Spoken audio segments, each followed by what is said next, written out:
You get a gag. You get a gag. You all get gagged.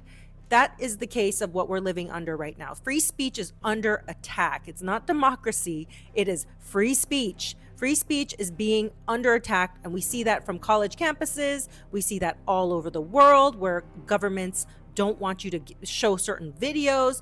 I didn't even know this, but just with that Mari attack that happened in Australia, you cannot see that video in Australia. It is blocked. And they are in court with Elon Musk to take that video down off of X platform, which has nothing to do with their freaking government. All right.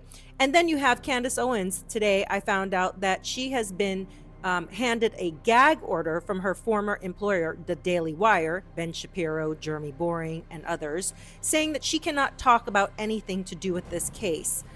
Come on, we all could have seen this from a mile away. You have a young, very smart, educated, Black Christian woman and a Jewish guy. How is that going to work out?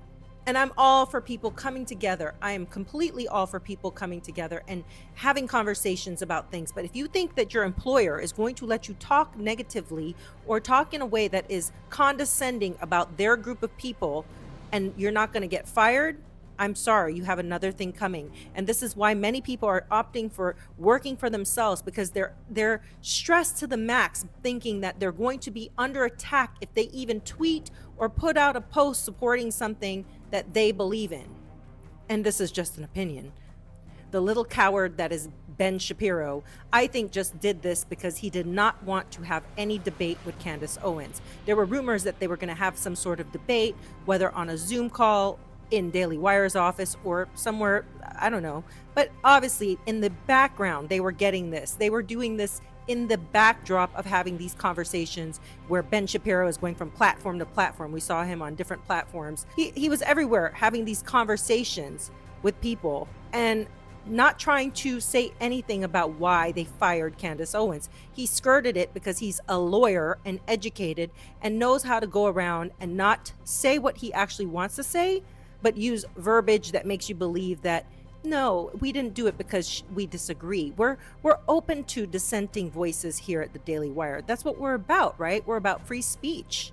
I mean, you have guys like Matt Walsh at the Daily Wire doing videos that were saying, these professors and people on college campuses don't know what a woman is. So obviously, you want to believe that this platform is all about freedom of speech, but it's only about freedom of speech unless you stay away from one particular group.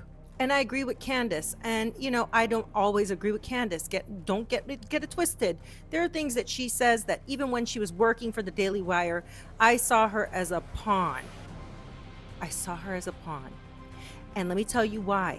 These people out here will use your Black voices as a pawn to get Black people to like you. And I'm sorry to say it that way, but it is absolutely 100% true, and why I've worked for myself practically my entire life. She says, totally agree with this. Using the court system to gag people from responding to hostile political attacks is an affront to the First Amendment. She's glad Trump is dealing with this because he is fostering a much needed conversation. But here's where it gets crazy. You have people like Matt Walsh posting this just May 1st, 2024. That was yesterday. And I'm thinking, Matt, are you okay? Are you next? You need to understand how crazy this anti-Semitism bill is that just passed the House with widespread bipartisan approval. You guys know when the House passes anything with bipartisan support, it means that they are going to push it all the way through and make it mandatory, just like they did with the TikTok bill.